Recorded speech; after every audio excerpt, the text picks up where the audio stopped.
Listo, ahora sí. Bien, entonces vamos a empezar con los agregados macroeconómicos.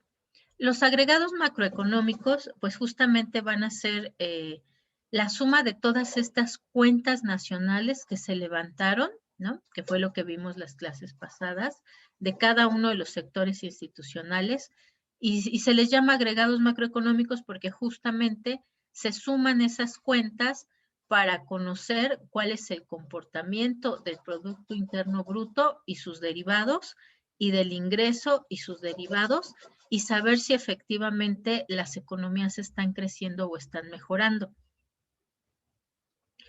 Luego entonces, pues ya habíamos hablado, ¿no? Que como tal, en esas cuentas nacionales se va a levantar la información referente a todo lo que se produce en una economía en un periodo determinado de tiempo, incluyendo todos los bienes, absolutamente todos, tanto los de consumo final como los de consumo intermedio. Y entonces eso es lo que nosotros llamamos nuestra oferta total. Luego entonces vamos a tener que esta oferta total pues obviamente está asociada a lo que se produce internamente, ¿no? Pero también tiene que considerar aquello que viene del resto del mundo, es decir, que realizan los residentes a un país extranjero o que los del país extranjero adquieren o solicitan de nuestro país, ¿no? Y tenemos entonces nuestro primer agregado macroeconómico, que ya además nos habíamos acercado un poco a él, que es la producción total de bienes y servicios, ¿no? Es decir, es la producción total. Y decíamos, si esa producción total de bienes y servicios le sumamos además lo que está disponible del resto del mundo para que nosotros lo consumamos y que se compró y se adquirió y se trajo a nuestro país, pues entonces vamos a tener que producción total de bienes y servicios más las importaciones, es decir, vamos a tener absolutamente todo lo disponible para usarse dentro de un periodo de un año. Esto va a ser igual a la demanda total. La demanda total pues va a estar dada por el consumo de las industrias o de las empresas, por el consumo intermedio, ¿no? Ellas son las que realizan principalmente ese consumo intermedio, más el consumo de los hogares, que sí es un consumo de bienes de uso final, más el consumo del gobierno, que también normalmente son bienes de uso final, más la inversión. Y la inversión decíamos que se dividía primero en dos partes y después veremos que incluso se divide en tres, ¿no?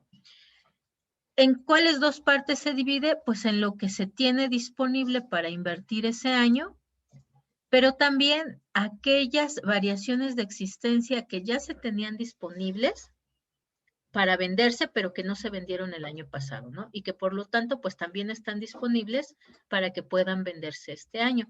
Y decimos que las consideramos como inversión porque pues ya se gastó salarios, materia prima e insumos para poderla producir, es decir, ya se invirtió para poderla producir. Ya solamente nos queda venderlas para recuperar ese monto. Pero va a formar parte de la inversión en una economía y va a formar parte de lo que se divide ese consumo o ese uso que se le da a lo que hay disponible, que dijimos pues va normalmente para dos vías, o para aquello que se consume o para aquello que se invierte. Y además también pues vamos a agregar las exportaciones, porque ya habíamos dicho que las exportaciones pues también son bienes que están disponibles para que nosotros podamos adquirirlos y satisfacer las necesidades. Entonces, tenemos que de este lado vamos a tener nuestra oferta total, que son la producción total de bienes y servicios más las importaciones, y de este lado vamos a tener la demanda total, que es el consumo más la inversión más las exportaciones. Y si ven ustedes, pues esto tiene que ser equivalente, no tiene que ser igual. Todo aquello que está disponible para venderse, pues es igual a todo aquello que está disponible para comprarse. Luego entonces podemos decir que no solamente vamos a considerar todo aquello que está disponible, porque decíamos, en esta cuenta que nos considera absolutamente todo, pues hay una doble contabilidad, ¿no? Es decir, aquí estamos considerando los bienes de consumo intermedio, pero también los de consumo final. Y pues los de consumo intermedio tuvieron que transformarse para convertirse en consumo final. Por eso es que además de este agregado de oferta y demanda total, luego tenemos uno más específico que es el de oferta y demanda final, y este mide de mejor forma la riqueza de una nación, ¿no? Porque no está duplicando los valores. Esta oferta y demanda final, pues vamos a considerarla como la producción de todos los bienes y servicios, pero a diferencia de la producción, solamente vamos a considerar aquellos de uso final que fueron generados o producidos por los residentes de un país en un cierto periodo, que es normalmente un año. Aquí sí no vamos a incluir el consumo intermedio, ¿no? Cuando hablamos entonces de oferta y demanda final, pues no estamos hablando de consumo intermedio ni de bienes intermedios. Por lo tanto, entonces, podemos observar que efectivamente la oferta se va a corresponder con la demanda. Y la demanda final es lo que nosotros vamos a conocer también como demanda agregada. Entonces, cuando ustedes lleguen a escuchar estos dos conceptos, por ejemplo, demanda agregada, pues nos habla que justamente solamente estamos hablando de la demanda final. Por eso es que la vez pasada veíamos este asunto, ¿no? Por ejemplo, de cuando hablábamos, ¿qué era? No me acuerdo qué era una chamarra, ¿no? Y decíamos, pues está el precio de la vaca, luego está el precio de la piel curtida y luego está el precio de la chamarra. Solamente vamos a contabilizar el valor que se fue agregando en cada una de esas etapas de producción para llegar hasta la chamarra terminada, pero no vamos a duplicarlos, por eso vamos a restar los bienes de consumo intermedio. Luego entonces podemos nosotros derivar nuestro agregado del Producto Interno Bruto o del producto agregado de esta forma. A la producción total de bienes y servicios más las importaciones, que es nuestra ecuación de oferta total. Y de este lado tenemos nuestra demanda total. Vamos a pasar estas importaciones de este lado de la ecuación, ¿no? Si está sumando, pues entonces lo pasamos restando. Y este consumo intermedio lo vamos a pasar del lado izquierdo, porque justamente decíamos que hay que descontarle aquellos bienes que son de consumo intermedio. Luego entonces nuestro producto total de bienes y servicios menos el consumo intermedio va a ser igual al consumo de los hogares más el consumo del gobierno más la inversión, que son estas dos, más las exportaciones, pero además tendremos que restarle las importaciones, ¿no? Porque las pasamos de este lado. Y esto, el resultado, una vez ya, ¿cómo podemos decirlo? Resuelto, minimizado, entonces vamos a considerarlo que es nuestro producto agregado, es decir, es la demanda agregada. ¿Hasta ahí todo claro? ¿Dudas, preguntas hasta ahí? ¿O todo bien?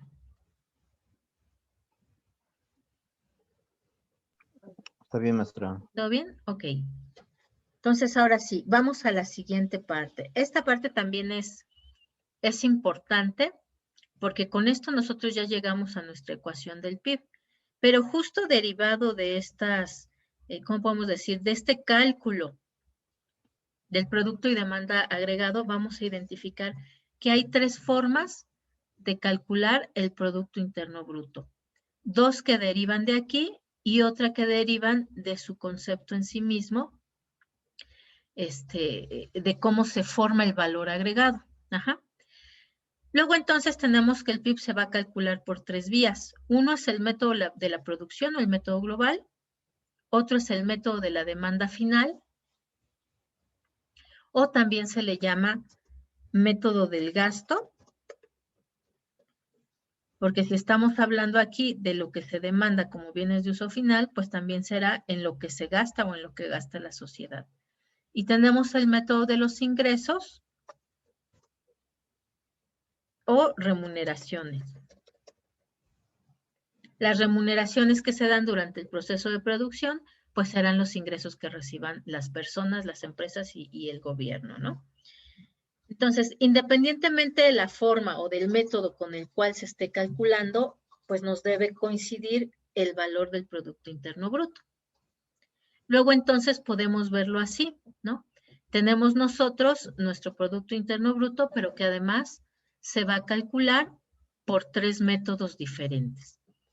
Tenemos el método de la producción, que este método lo que va a hacer es que nos vamos a preguntar ¿qué se produce?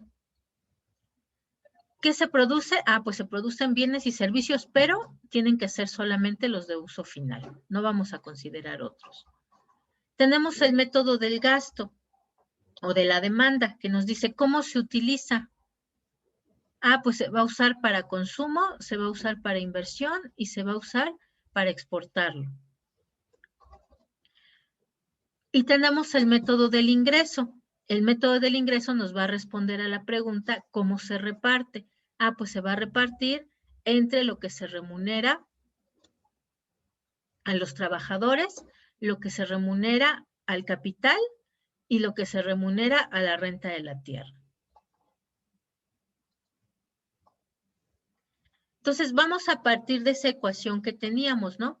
De oferta y demanda total, en este caso, porque todavía tenemos aquí, no, agregada, porque ya tenemos aquí este consumo intermedio. Y entonces vamos a decir, si la producción total de bienes y servicios le deducimos ese consumo intermedio, pues entonces vamos a obtener el valor agregado, ¿no? Y esto es una de las ecuaciones del PIB. Nuestra producción total de bienes y servicios menos el consumo intermedio, pues va a ser igual al Producto Interno Bruto. Y esta ecuación entonces será nuestra ecuación del PIB por el método de la producción, que nos está hablando de qué se produce, pero solamente como bienes de uso final.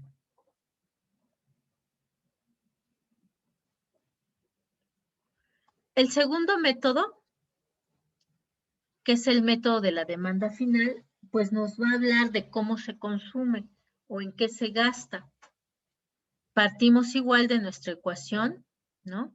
Solamente que en este caso, en lugar de considerar la producción total de bienes y servicios, vamos a estar ya considerando esta ecuación que nosotros derivamos.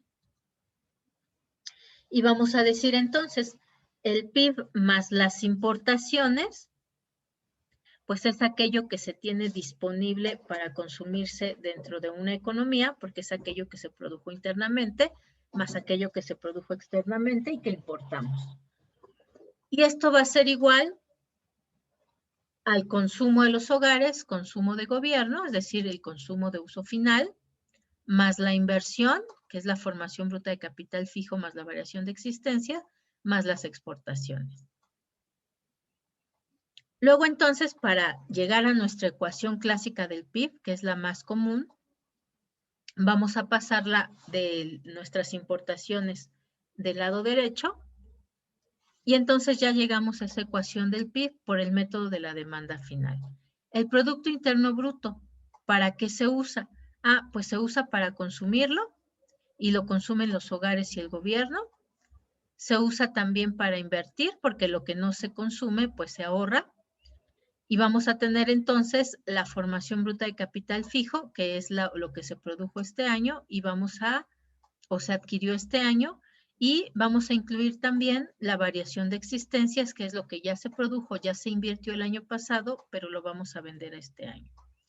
Y además le vamos a sumar la diferencia, ¿no? Porque para llegar al Producto Interno Bruto, pues vamos a calcular qué es lo que exportamos, pero le vamos a restar qué es lo que importamos para saber efectivamente por ese intercambio comercial cuánto se está llevando nuestro país de ganancia o de pérdida, ¿no? Porque obviamente si las exportaciones son mayores, pues entonces estamos ganando con este intercambio comercial, pero si las importaciones son mayores, pues entonces vamos a estar perdiendo valor, es decir, enviando valor al extranjero en lugar de recibirlo. Y esta a su vez da paso, no sé si ustedes alguna vez la hayan visto. Creo que sí, ya la habíamos visto incluso en alguna de las clases del principio. que nuestra ecuación más conocida del Producto Interno Bruto, pues nos dice que el consumo es igual a la inversión más las exportaciones menos las importaciones. Entonces, esta ecuación es exactamente esta misma, solamente que aquí lo que estamos haciendo es desglosar cómo es ese consumo, desglosar cómo es esa inversión e incluir nuestro saldo de la balanza comercial. ¿Hasta ahí queda clara la diferencia entre este método de producción y este método de la demanda final, chicos?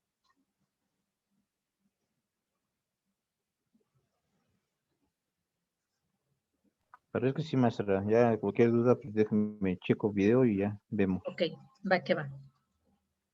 Vamos entonces ahora a ver el tercer método.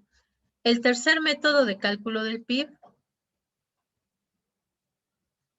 es el método de los ingresos.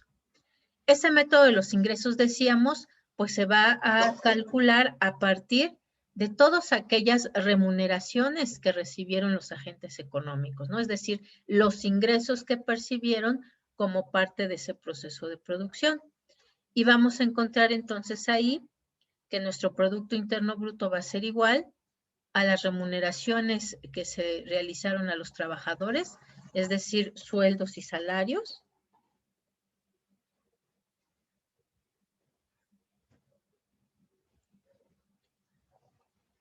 a las ganancias, es decir, las ganancias que recibe el empresario, más la inversión, que son los intereses pagados por el financiamiento, más los impuestos indirectos, es decir, los impuestos que se aplicaron en el producto para poderlos vender, menos los subsidios, ¿no? Porque decimos los subsidios, pues incrementan el PIB, más el consumo de capital fijo, es decir, la depreciación. Esta depreciación o CCF va a ser exactamente igual.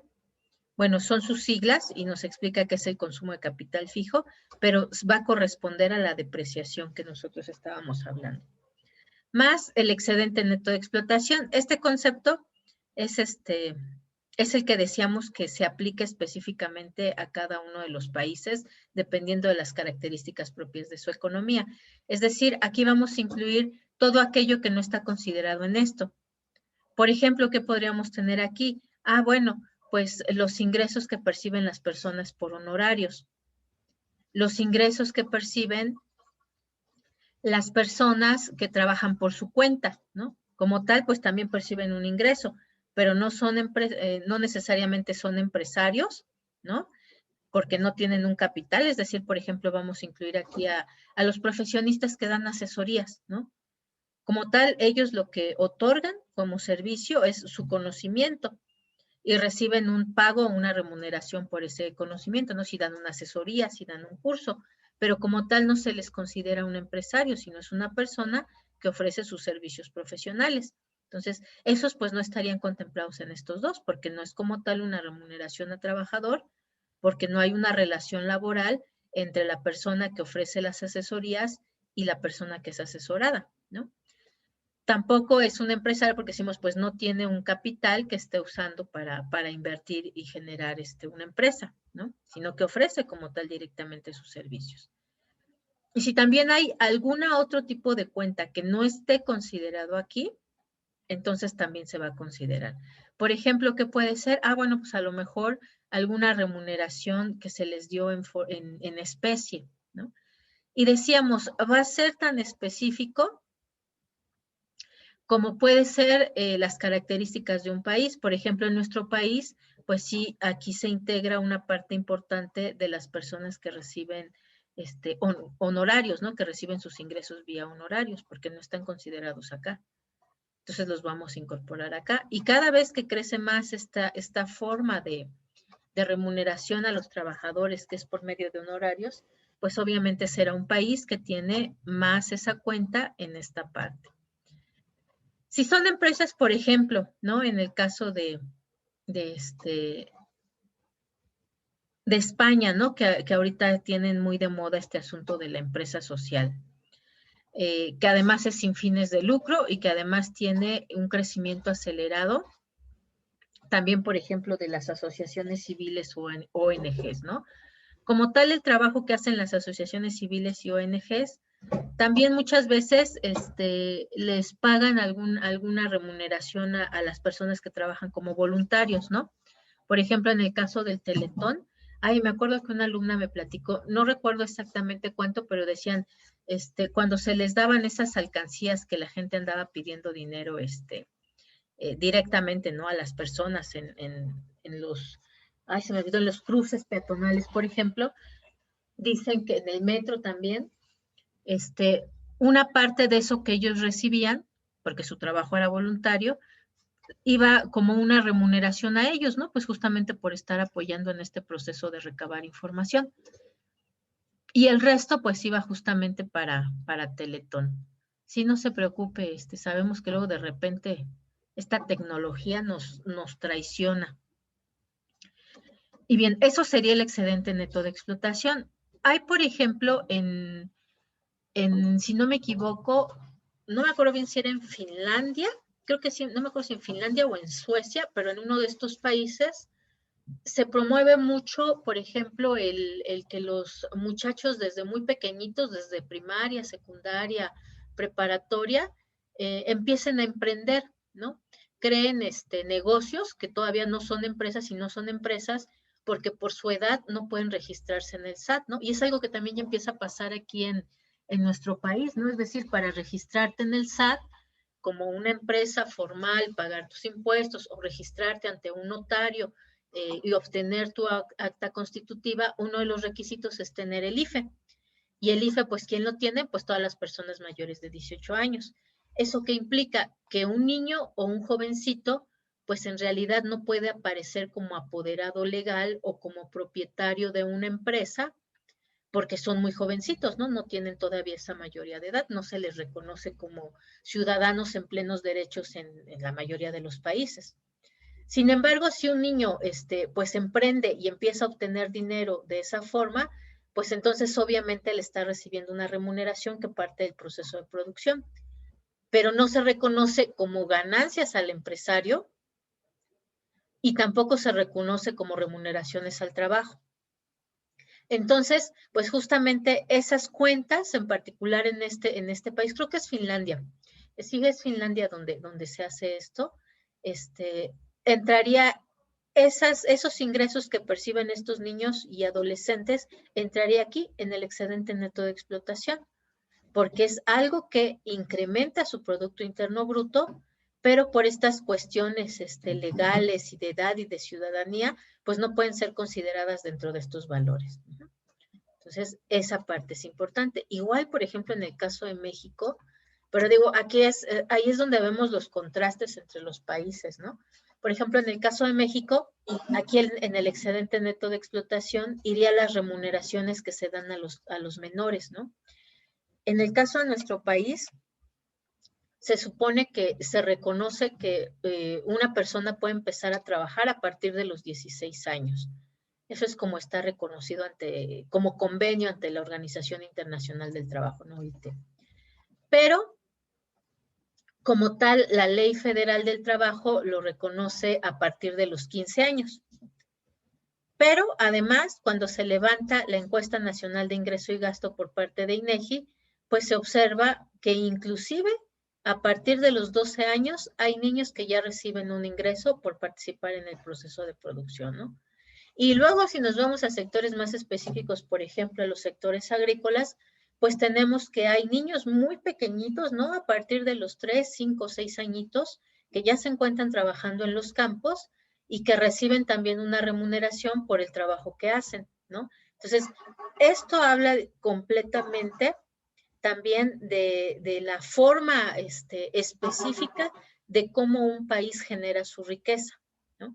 Cualquiera diría, se escandalizaría, ¿cómo un niño de 3, 5 años trabajando? Pues sí es escandaloso, pero así sucede en nuestro país, ¿no?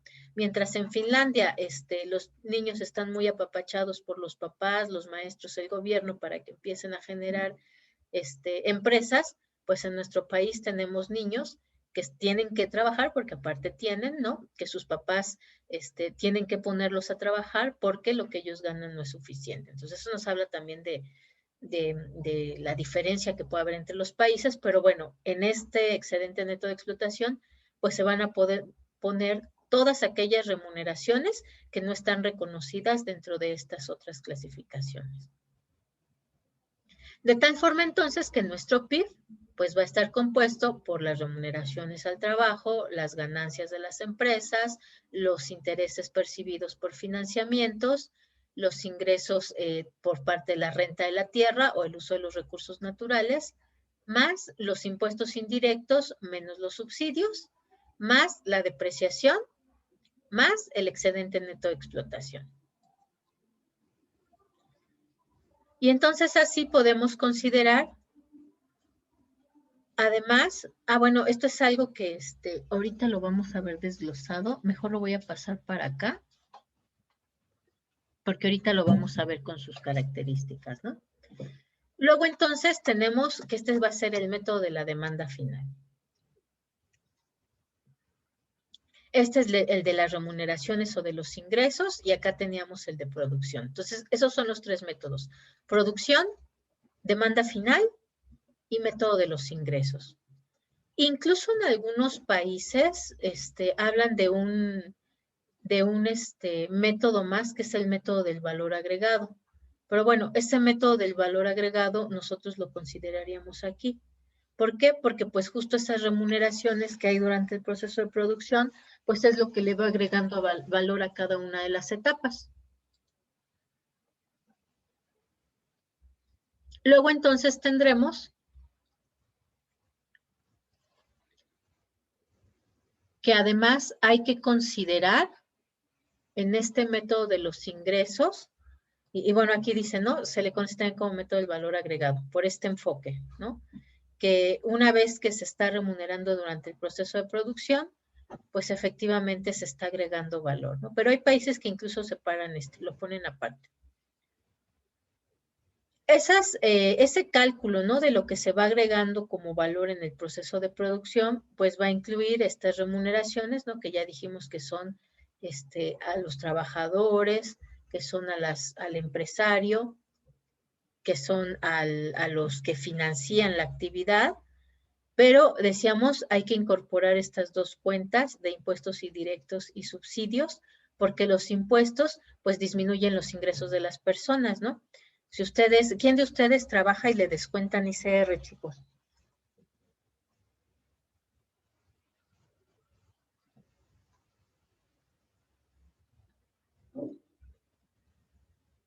¿Ninguno de ustedes le descuentan ICR? Porque tengo que pagar impuestos yo. Ah, usted lo paga. ¿De qué trabaja usted? Soy contratista.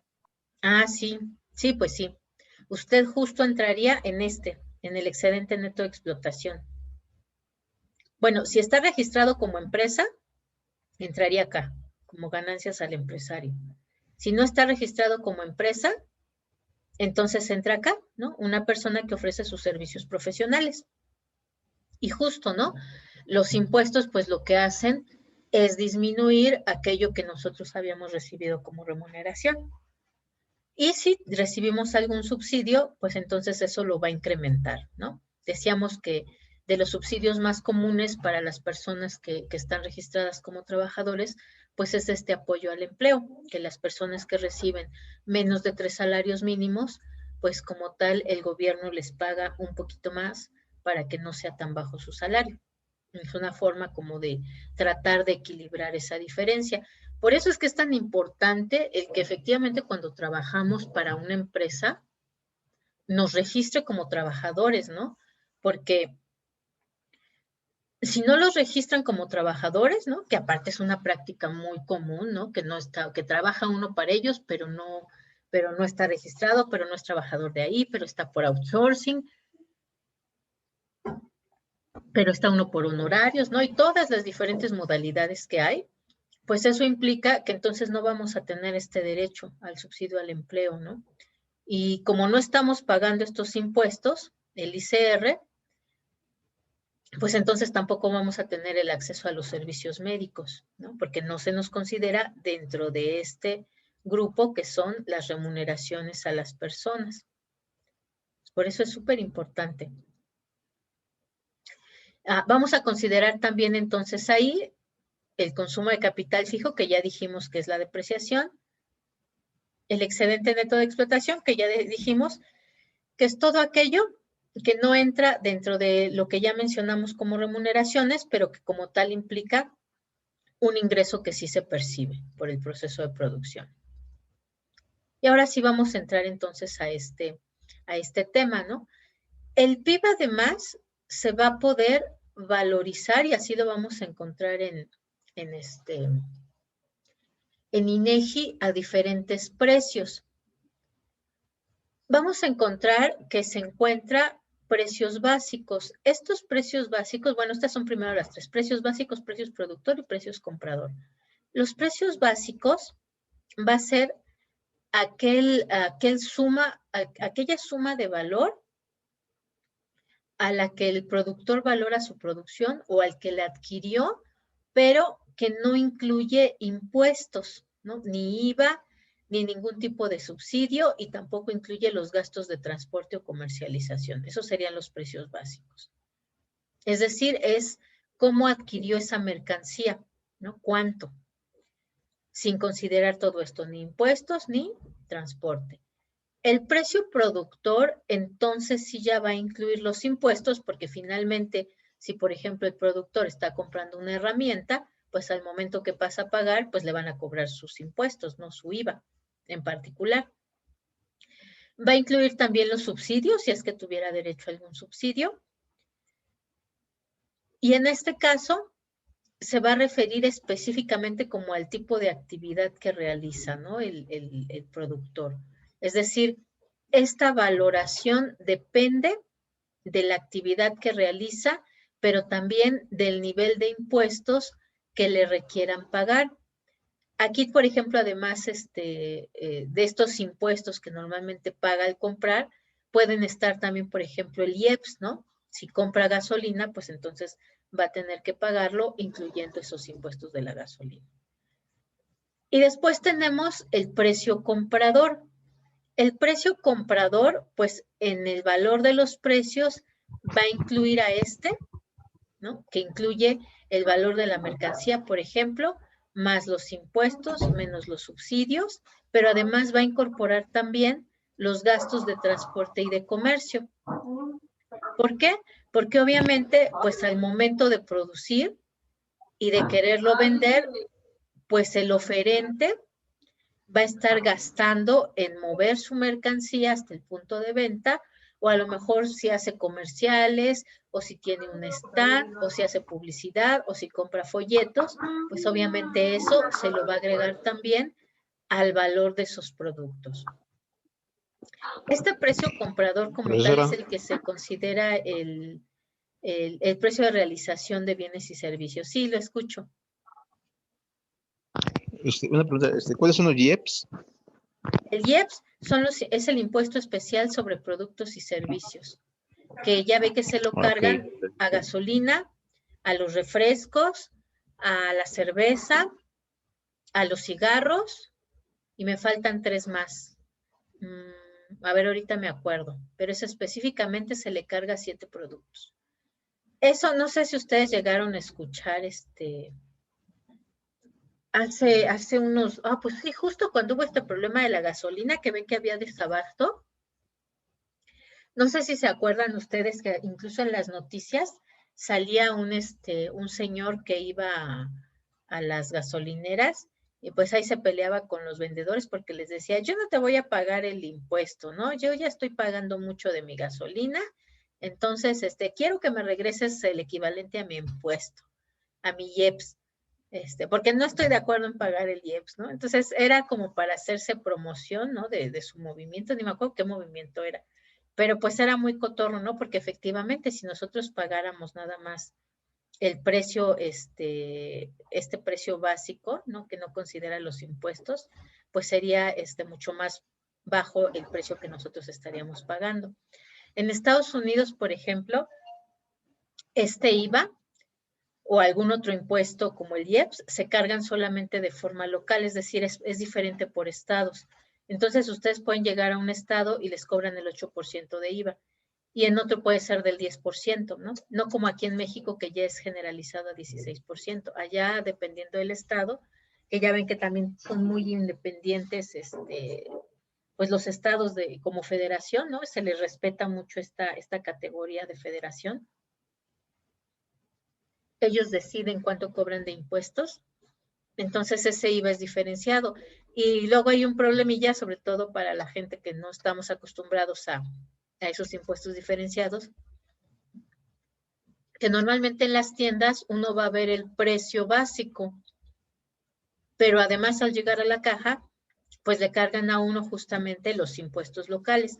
¿Por qué ve uno el precio básico? Pues por esta característica de Estados Unidos, que en cada estado se paga diferente. Entonces siempre tiene que considerarse que lo que se ve en las tiendas se le tiene que calcular un porcentaje más por la tasa de impuestos que pueda tener específicamente ese estado, ¿no? Entonces, y esto es muy cotorro, ¿no? A mí se me hace muy cotorro, muy gracioso, porque pues habla justamente de cómo se organizan de forma diferente los países en torno a su economía, ¿no? Es decir, que además está mezclada con esta cuestión política de la independencia de los estados y de las federaciones, ¿no? Pero bueno, así es esto. Y ahí es donde se ve más esta diferencia entre los precios básicos y precios productor. Nosotros, por ejemplo, no solemos verlo mucho porque cuando uno va a cualquier lugar, es obligación, ¿no? Que además así lo estipula Profeco, que nos den el precio final. Si uno llega a la caja y le cobran más, uno tiene derecho a reclamar, ¿no? Porque se anunció un precio y nos están cobrando otro. Pero bueno, eso también es porque es más sencillo, porque a lo largo de todo el territorio nacional estamos pagando la misma tasa de impuestos. Y de hecho, ahora verán, si no recuerdo, fue en el año 2017-18, porque fue un cambio que se hizo antes de que entrara este presidente. Se redujo el IVA que se pagaba en la franja fronteriza. Entonces allá estaban pagando solamente el 10%. No, de hecho creo que fue cuando entró Andrés Manuel. Creo que sí. Solamente se pagaba el 10%. Ahora recuerdo que justo con este asunto del COVID y del problema de que ahora pues si hay menos Producto Interno Bruto, pues ahí va a haber menos ingreso por impuestos, ya se regresó otra vez a que sea de 16% en todo el territorio nacional, pero un tiempo se estuvo cobrando menos de IVA en la franja fronteriza, justo por esta diferencia que decíamos, ¿no? Pues mientras que en Estados Unidos cobran el 5, el 8, máximo el 10%, pues aquí en nuestro país pagamos el 16%, entonces, no sé, una misma computadora iMac que tú podías comprar en Tijuana, pues te salía más cara que si te pasabas del otro lado y la comprabas en San Diego. Y el mismo modelo, la misma marca, las mismas características, justamente por esta diferencia del IVA, ¿no? Ok, entonces, vamos a valorar el Producto Interno Bruto en estos tres Entonces, tipos, ¿cómo? ¿sí? Entonces, eh,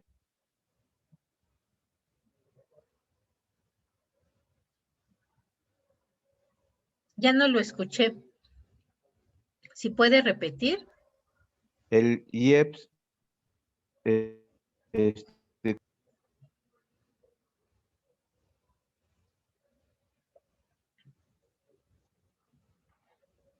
¿Cómo se calcula el IEPS?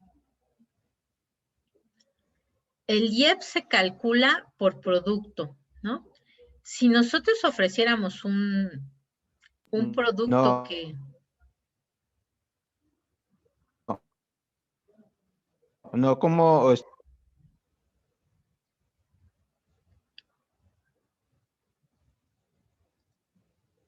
si quiere, escríbamelo en el chat porque lo oigo entrecortado, no sé si sea mi internet o el suyo, y no escucho bien la pregunta.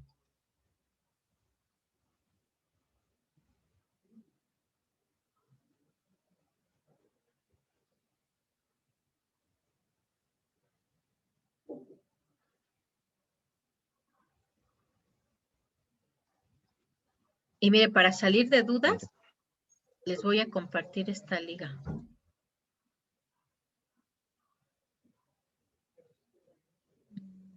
A ver dónde está el chat.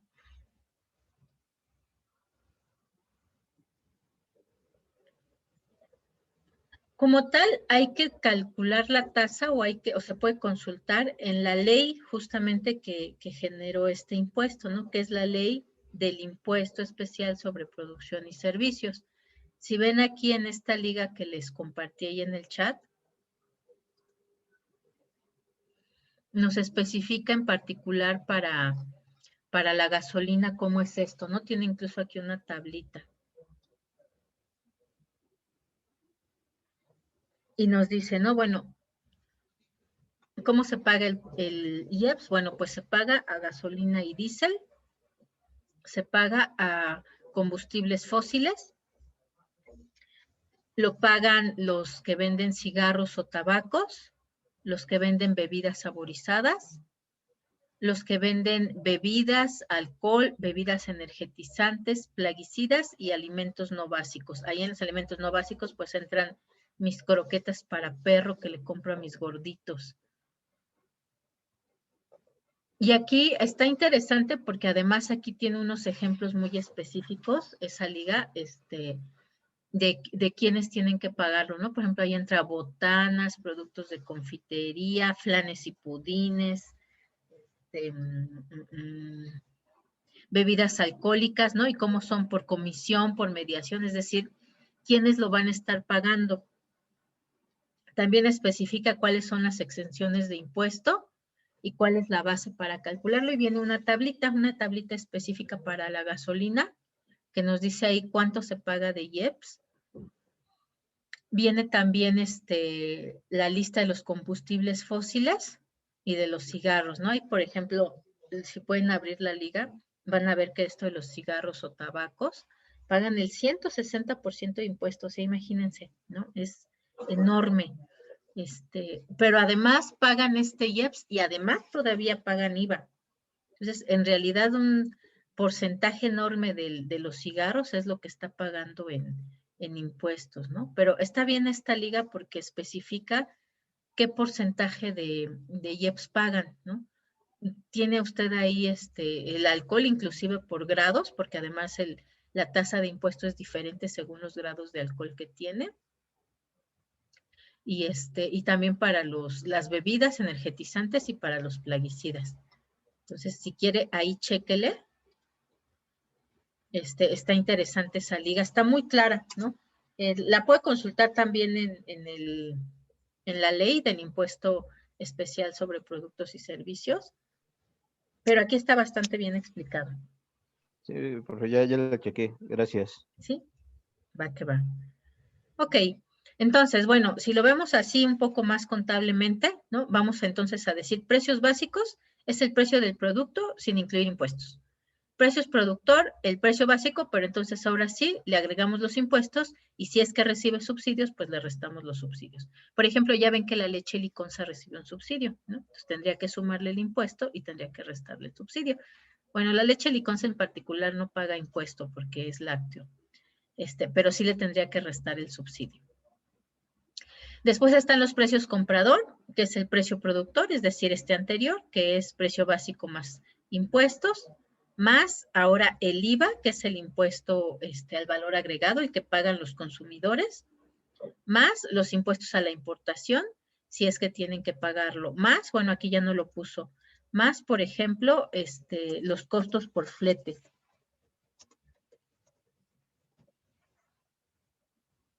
Entonces, si ven, hay una diferencia, pequeña, pero diferencia entre estos tres.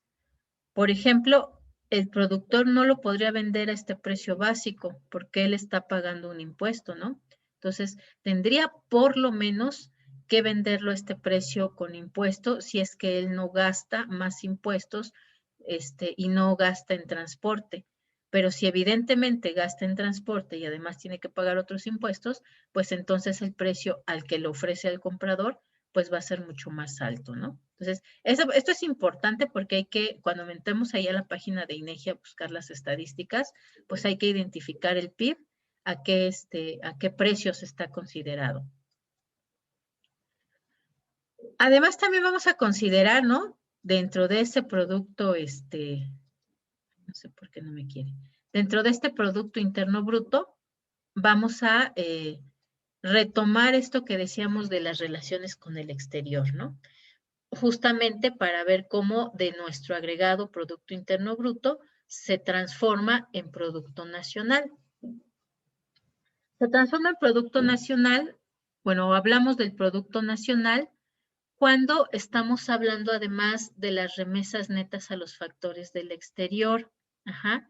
Es decir, a esto que se produjo internamente dentro del país, le vamos a agregar aquello que mandan los mexicanos que están en el extranjero por concepto de remesas.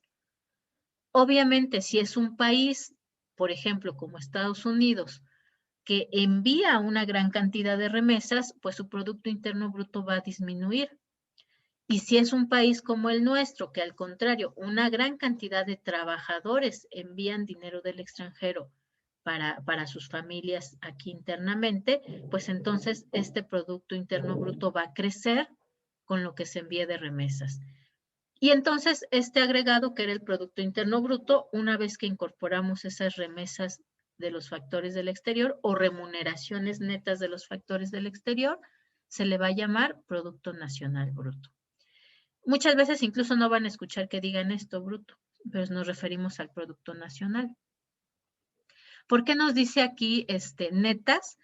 Porque todos los países reciben y envían, ¿no? Es decir, nosotros recibimos grandes cantidades de Estados Unidos, de remesas, pero obviamente también hay familias aquí que, por ejemplo, tienen un familiar en el extranjero y le envían dinero, ¿no? No sé, de repente, pues hay familias que envían a sus hijos a estudiar al extranjero y desde aquí les mandan dinero para su manutención. Entonces, eso también sería una remesa que enviamos.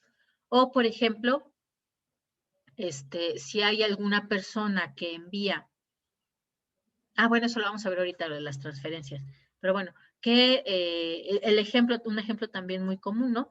El que les había dado la otra vez, resulta que hay un ingeniero alemán, que es el único que sabe componer una maquinaria que tenemos, pues entonces cuando él viene a trabajar, pues obviamente aquí va a gastar una parte, ¿no? En su comida, sus alimentos, pero seguramente una parte también se le va a enviar a su familia, ¿no? Entonces a lo mejor no son tan comunes esos envíos de dinero de México al extranjero, pero también existen.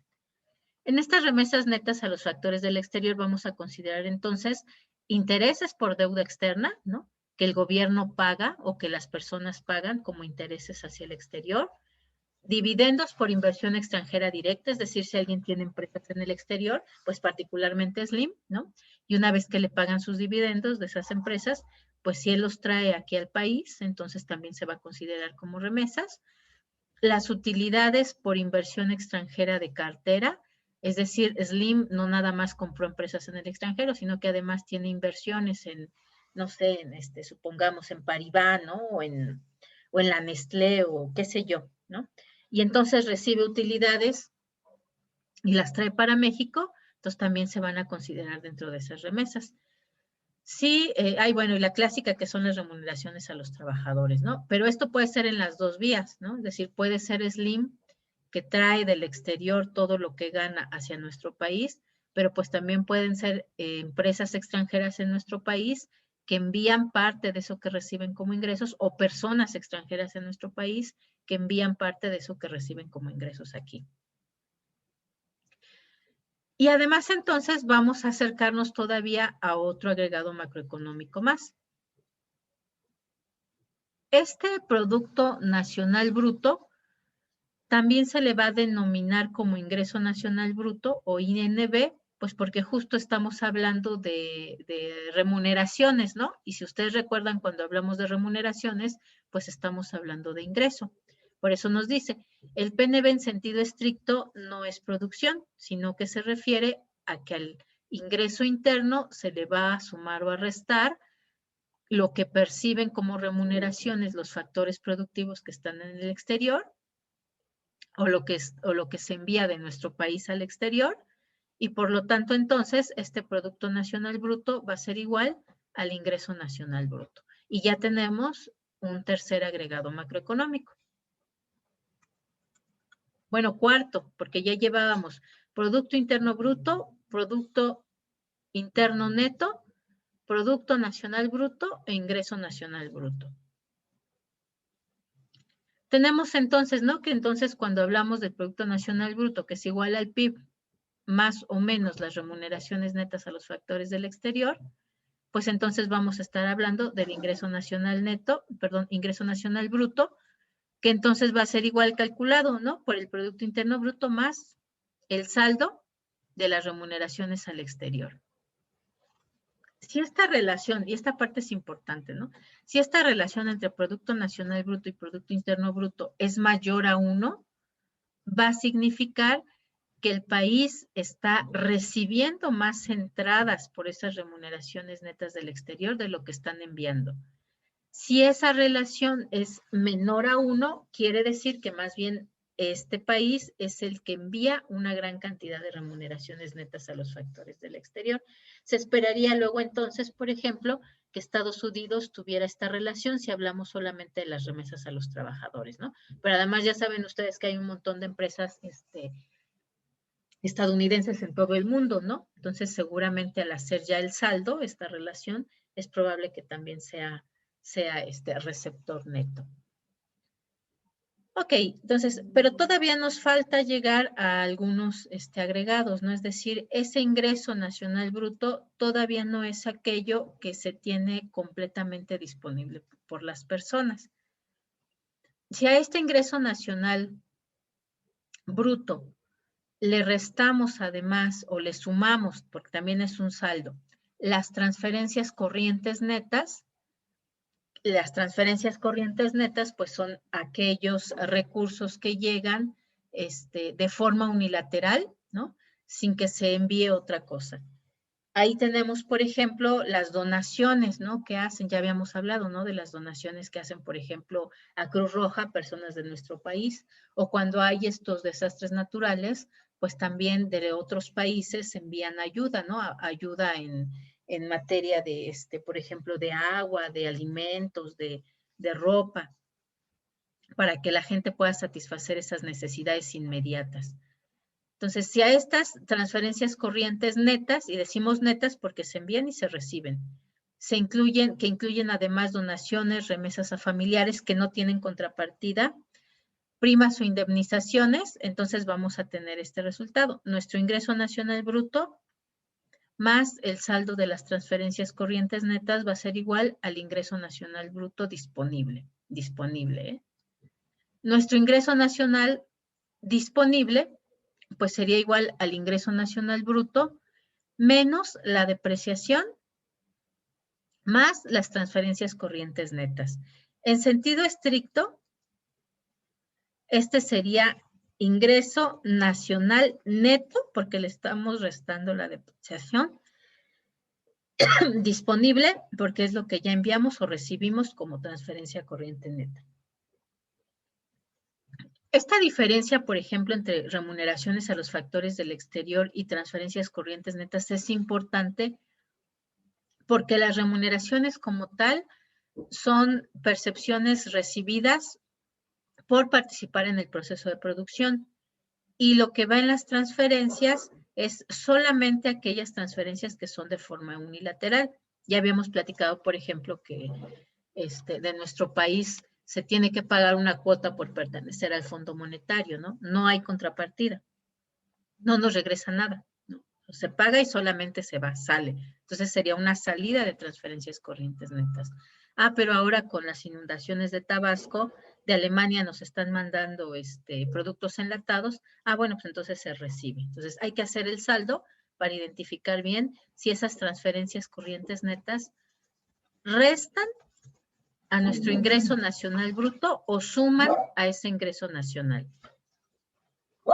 Y luego todavía se puede, o bueno, no se puede, se disminuye más el ingreso que tienen las personas, que sería el ingreso personal disponible, por eso se le llama personal. Permítanme tantito.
Listo, chicos. Entonces, estos aquí ya son agregados del ingreso, ¿no? Partimos del ingreso nacional, que es este, ¿no? Ingreso nacional bruto, que es equivalente al Producto Nacional Bruto, y de ahí derivamos 3 ingresos más: el ingreso nacional bruto disponible, el ingreso nacional disponible y el ingreso personal disponible. En este último decíamos que todavía a ese ingreso, perdón, a ese ingreso nacional disponible le vamos a restar los impuestos directos, que es el IVA, perdón, los impuestos directos, que es el impuesto sobre la renta, que se tienen que pagar, ¿no? Le vamos a sumar las transferencias corrientes netas, bueno, el saldo, y además le estaríamos sumando dividendos percibidos por empresas en el extranjero, por ejemplo, y eso va a ser nuestro ingreso personal disponible. Si ven, pues obviamente va a ser más pequeñito.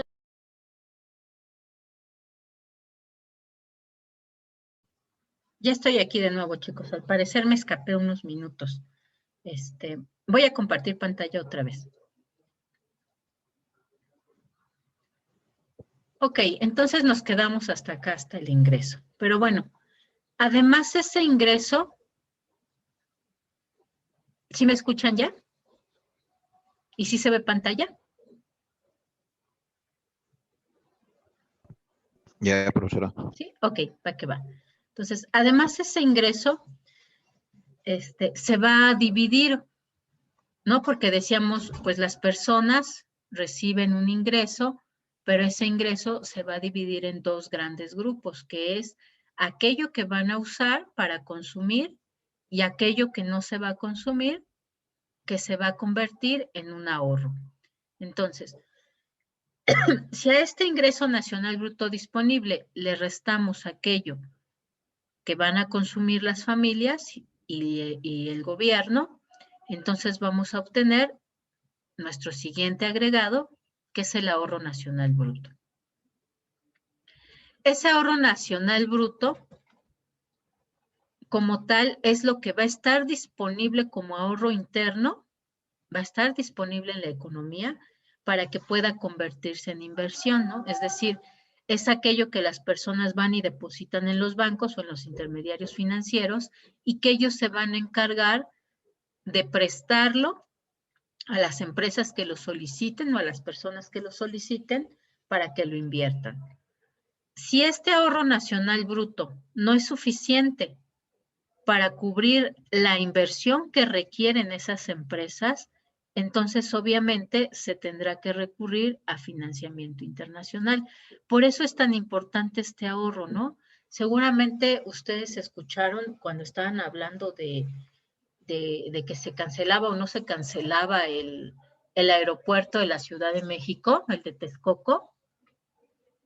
De repente hubo uno así, ¿no? Que además como que hizo mucho ruido, que decían, pues es que hay dinero en ese aeropuerto que se está metiendo, que es parte de los ahorros para el retiro de las personas, ¿no? Y fue así como un escándalo, porque decir, hoy, aparte de que es una inversión de riesgo, todavía no están invirtiendo esos empresarios financieros su propio dinero, sino que además están invirtiendo el dinero de las personas, ¿no? Es decir, si hay una pérdida, si se cancelaba, pues quienes perdían no iban a ser esos inversionistas, quienes perdían íbamos a ser todos los que tenemos un ahorro para el retiro, ¿no? Porque nuestro dinero era el que estaba ya invirtiéndose en el aeropuerto de Texcoco. Entonces, justo de eso se encargan las financieras, ¿no? En este caso, las CIEFORES. Ellas reciben los ahorros de los trabajadores que se van ya como su ahorro para el retiro y ellas se encargan de invertirlo. Entonces, su papel, ¿no? Convierten el ahorro de los trabajadores en financiamiento para las empresas para que esto se convierta en inversión. Pero si hay una economía muy deprimida o la gente no está como tal inscrita en el seguro social, ¿no? Es decir, no le están descontando de su trabajo, pues entonces eso no se va al ahorro interno, ¿no? Si las familias no tienen los hábitos de ahorrar porque reciben salarios porque no tienen hábito o porque reciben salarios muy bajos, ¿no? Muy pobres, pues entonces obviamente no va a haber suficiente dinero disponible para que las empresas puedan invertirlo o reinvertirlo para sus procesos de producción. Entonces, obviamente, habrá que recurrir al extranjero para poder obtener esos financiamientos que no se cubren con los ahorros de los nacionales. Luego, entonces, vamos a agregar este aspecto a nuestros agregados macroeconómicos. Si el ingreso nacional bruto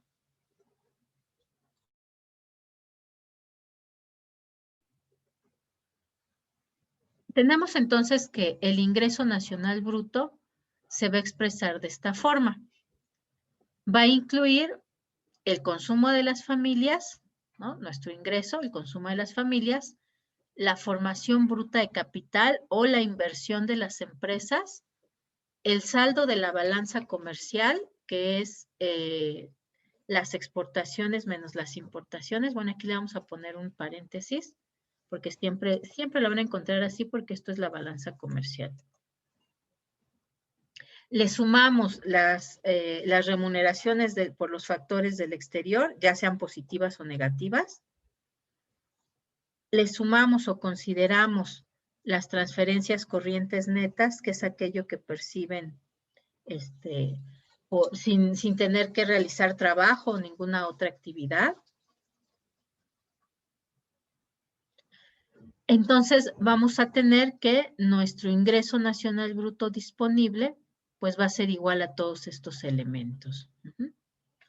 Si nosotros a este ingreso nacional bruto disponible pasamos este consumo de las familias de este lado y también la inversión, ¿no? Es decir, al ingreso nacional bruto disponible le restamos lo que va a consumo y lo que va para inversión, del lado derecho vamos a tener lo que corresponde al saldo de la balanza comercial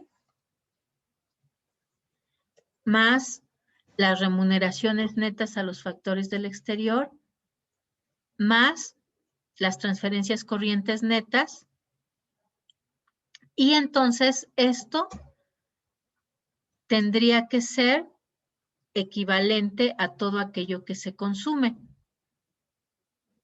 Y eso, por lo tanto, sería lo equivalente al ahorro nacional bruto.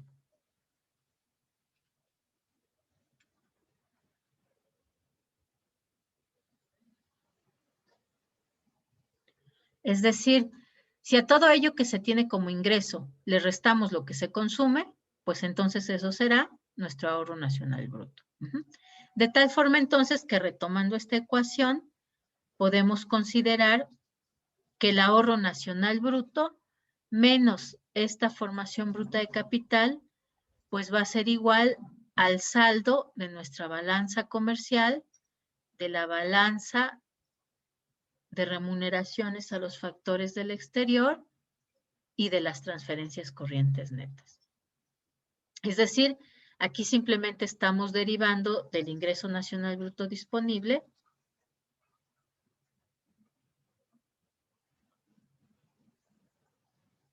estamos restando lo que se consume y así vamos a obtener el ahorro nacional bruto. Este ahorro nacional bruto, y ahora vamos a retomar esta parte de la ecuación. Este ahorro nacional bruto lo vamos a comparar justamente con esa formación bruta de capital que ya habíamos dicho que es la inversión, ¿no? Si el ahorro nacional bruto es menor que esta suma de la formación bruta de capital, entonces el resultado es que esta economía requiere de recursos externos, es decir, requiere conseguir ahorro externo para poder cubrir esas necesidades de inversión. Por lo tanto, entonces, el lado de la ecuación que está en esta parte sería negativo. ¿Por qué? Porque con lo que se produce internamente y que no se consume no es suficiente para cubrir estas balanzas. Eso querría decir que se está importando más de lo que se exporta, que estamos enviando más remuneraciones netas al exterior y que estamos enviando también más transferencias corrientes netas, ¿no? Es decir, todo esto a su vez sería negativo si el ahorro es menor que la formación bruta de capital. Finalmente, pues estos requerimientos de financiamiento del exterior o del extranjero, pues van a ser equivalentes al saldo de la balanza en cuenta corriente. El saldo de la balanza en cuenta corriente, pues es justamente esto que tenemos aquí, ¿no? Que incluye mercancías, que incluye servicios y que incluye transferencias corrientes netas. Vamos a ponerlo de una vez acá, para que lo tengan en los apuntes y les sea muy claro.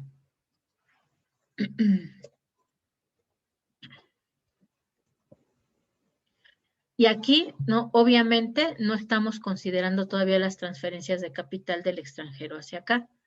Y este agregado es muy importante, el del ahorro nacional bruto, porque cuando no hay suficiente ahorro interno, también lo vamos a conocer así, el ahorro nacional bruto se conoce como ahorro interno. Es muy importante porque cuando no hay suficiente ahorro interno, entonces va a haber un déficit en estas cuentas, ¿no? En la cuenta corriente. Y esto entonces, pues tiene que financiarse de alguna forma, ¿no? Es decir, los que exportan, pues tienen que, van a recibir ingresos, van a recibir divisas, pero los que importan, pues finalmente tienen que pagar, ¿no? Ya sea que les hayan dado plazo o no, ellos tienen que pagar. Y entonces cuando no hay suficiente dinero disponible para solicitarlo en préstamo a los intermediarios financieros del país, pues entonces hay que solicitarlo, ¿no? Como créditos o financiamientos al exterior. O si no hay forma de cubrirlo, pues entonces el Estado como tal tiene que participar ahí como garante y entonces ocupará las reservas internacionales para cubrir ese déficit de ahorro que tenemos. Y entonces de esta forma, pues se puede alcanzar un ajuste, ¿no? De esa relación entre ahorro e inversión que se requiere. Si no se da este ajuste, pues entonces hay ajustes en el tipo de cambio, es decir, se va a depreciar la moneda. Por eso es tan importante el gestionar o el mantener niveles sanos de ahorro en un país, porque si no es suficiente lo que hay para invertir, pues entonces obviamente se requerirá financiamientos del exterior, muchos financiamientos del exterior, que es probable que no se puedan cumplir, pues implica que van a depreciar la moneda. No sé si ustedes han escuchado actualmente las noticias. Ahorita, por ejemplo, se está hablando mucho de Argentina, que justamente otra vez ya tiene niveles de deuda muy altos, ¿no? Y eso lo que va a implicar es que pues se devalúe la moneda argentina, ¿no? El peso argentino. Por eso es que es algo que los estados o los países siempre están contemplando tanto. Y por eso es que es importante la generación de los agregados económicos, porque entonces el gobierno puede ver, a ver, ¿cómo estamos en esta balanza? No, pues es deficitaria. Y esta también, y esta no, esta es positiva. Ah, bueno, se compensa. Ah, no, pues resulta que es negativa la de remuneraciones y las transferencias corrientes netas. Ah, pero estamos obteniendo un saldo positivo en las exportaciones que tenemos. Ah, bueno, ok, pues estamos más o menos bien. Cuando todas estas son negativas, entonces, pues sí hay problemas, porque entonces hay que endeudarse. Y si se endeudan y en algún momento no se puede pagar, pues entonces eso implica devaluación. Eso es justamente lo que sucedió, por ejemplo, en épocas de Miguel de la Madrid, luego en épocas de López Portillo, ¿no? Que el peso se nos fue de 3 pesos hasta 12. Bueno, todavía inclusive en aquella época con López Portillo eran, ¿cómo se llama? Eran todavía viejos pesos, ¿no? Hablábamos de miles de pesos y de millones de pesos. Pero justo, ¿no? Esas devaluaciones implicaron o nos hicieron llegar a esta situación de que, pues como ya sabemos que no vamos a recuperar ese tipo de cambio, porque la deuda es constante y creciente, pues entonces mejor hay que quitarle 3 ceros al peso, ¿no? Porque de todos nunca vamos a regresar a niveles decentes de tipo de cambio, ¿no? Y por eso es que cambió nuestra moneda, pero obviamente no con eso se resuelve el problema. Con eso se resuelve un poco los problemas a lo mejor locales, ¿no? De tener que levantar información con tantos ceros, pero en realidad hablando del exterior, pues nuestra moneda continuó devaluada, ¿no? También por eso uno entiende a veces este miedo que se tiene actualmente con el actual sexenio a endeudarse, ¿no? ¿Qué es lo que dijo? No, no nos vamos a endeudar. Muchas gracias, Fondo Monetario, pero no queremos tus préstamos. Apenas no estuvo en una cumbre en Naciones Unidas, no fue Naciones Unidas, fue justamente creo que fue con el G20. Bueno, no recuerdo exactamente, pero se reunió con un grupo de países, ¿no? El presidente, y ¿qué les dijo? ¿Saben qué? Pues sí, gracias, pero no nos vamos a endeudar. Lo que vamos a estar haciendo para recuperarnos de esta pandemia, pues les vamos a dar apoyo solo a los más pobres, ¿no? Los demás, pues pueden, y si no pueden, pues que se apliquen, ¿no?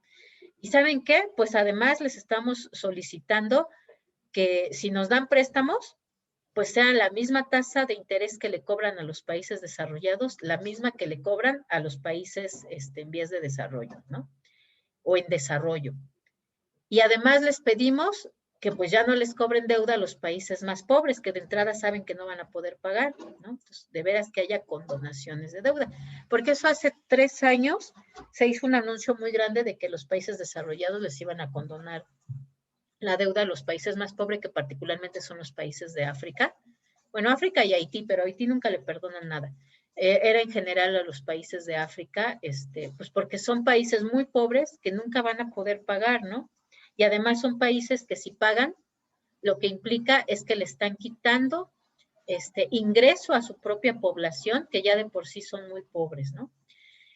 Y bueno, esa es la política que se tiene ahorita, ¿no? Y se entiende por qué se tiene ese miedo a incrementar los niveles de deuda, pues porque justamente esos préstamos que dan, pues no es nada más benevolentes para poder cubrir estos déficits, ¿no? Que tenemos acá, sino que además cobran intereses. Y al momento en que cobran intereses, pues entonces se afecta, por eso aquí dicen, ¿no? Transferencias de capital. Si se cobran intereses, pues además hay una transferencia de capital, pero no es gratuito, ¿no?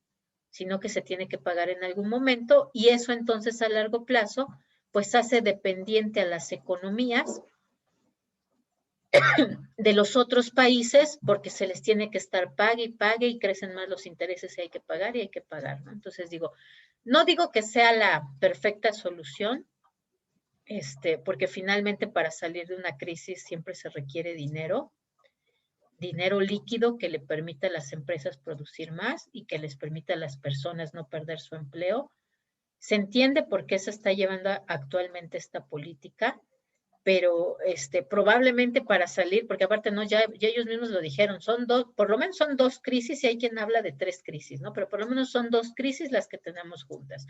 Uno, la crisis económica que ya se veía desde marzo del 2018 y por otro lado se juntó, de marzo del 2019 y por otro lado se nos juntó la crisis de la pandemia, ¿no? Entonces, pues en lo personal yo estoy a la expectativa, ¿no? Así como que a poco sí vamos a salir de la crisis sin solicitar préstamos internacionales, ¿no? Por ejemplo, hay un país, El Salvador, que ellos luego, ¿no? Empezó la crisis y teníamos como 2 meses de pandemia y ellos luego solicitaron préstamos al Fondo Monetario Internacional.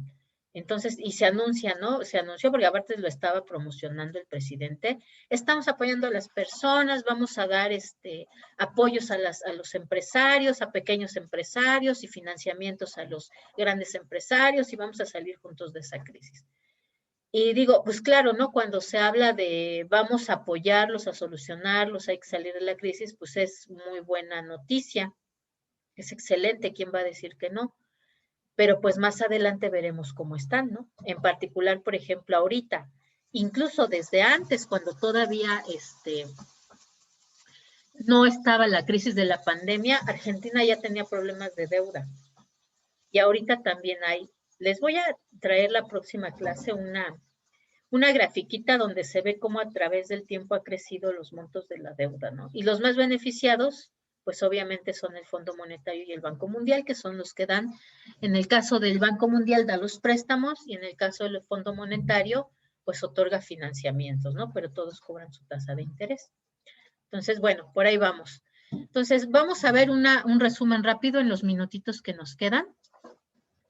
Pero antes vamos a ver esto, ¿no? Este asunto del consumo de capital fijo o depreciación.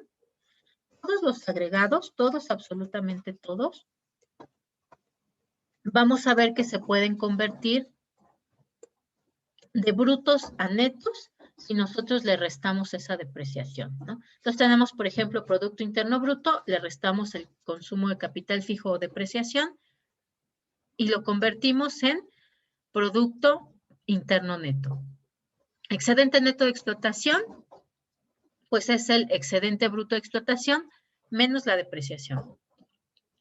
Ingreso nacional bruto,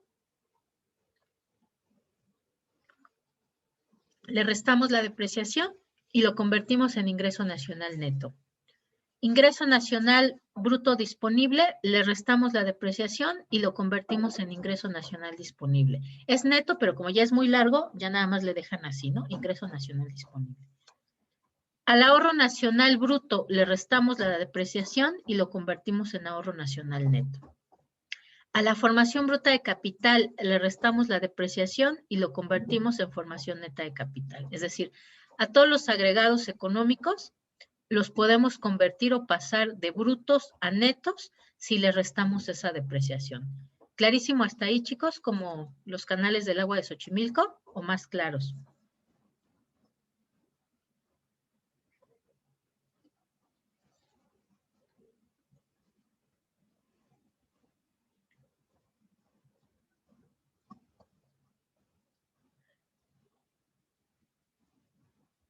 Voy a hacer más grande esta para que veamos además también este aspecto que es importante, ¿no? Esta depreciación o consumo de capital fijo, como tal, va a ser justamente una fuente para reponer o para financiar la reposición de los activos de capital, ¿no? Particularmente cuando hablamos de la formación neta de capital, vamos a estar hablando de activos nuevos, es decir, de aquello nuevo que se compró como maquinaria y equipo y que va a hacer crecer. Y es importante, ¿no? Ya lo habíamos mencionado también, porque esto es justamente lo que sí permite que crezca el Producto Interno Bruto, ¿no? Si nosotros consideramos la formación bruta de capital que va a contener tanto la inversión nueva como la de reposición, sí estamos hablando de una posibilidad de crecer, pero en particular la de reposición solamente es para mantener los niveles de producción. Y esa inversión de reposición, como solamente repone lo que ya se desgastó, no necesariamente permite crecimiento, solo permite mantener el mismo nivel.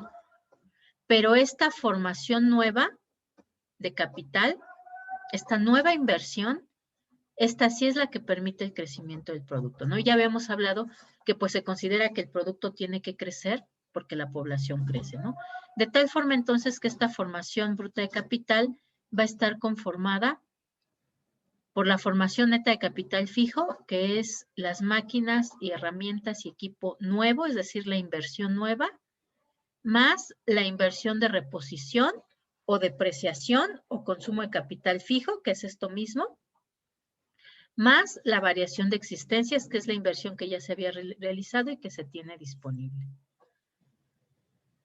Aquí les dejo, ya nada más no lo checamos, ya nada más es que ustedes lo revisen. Justamente una forma comparativa en cuanto a volumen de estos agregados económicos que vimos, para que vean cómo de un valor bruto de la producción, que es el valor más grande, vamos reduciéndolo, haciéndolo más pequeño a medida que le vamos restando valores, ¿no? Para generar nuestros otros agregados económicos. Aquí tenemos, por ejemplo, Producto Interno Bruto, Interno Neto, Nacional Neto, Ingreso Nacional Disponible e Ingreso Personal Disponible, ¿no? Para que sea de forma más visual lo que estamos haciendo. Y aquí les dejo además un resumen o formulario de estos agregados económicos, porque la próxima clase vamos a hacer un ejercicio, tengan a la mano este formulario, vamos a hacer un ejercicio contable, es decir, ya le vamos a asignar valores para ver cómo se van transformando. Y también se les va a dejar una tarea para que la hagan ustedes solitos, ¿no? Entonces tengan a la mano ahí estos formularios, revisen otra vez el apunte, revisen el tema para que les quede perfectamente claro. ¿Va que va? Listo, chicos. Entonces, nos vemos la próxima clase. Que tengan un excelente día y revísenlo, por favor, porque vamos a hacer ejercicio la próxima clase y para que no tenga dudas o para que ese día salgan las dudas posibles. ¿Va que va? Ok, maestra, gracias. Nos vemos la próxima clase, chicos. Gracias, maestra. Bonita tarde. Linda tarde.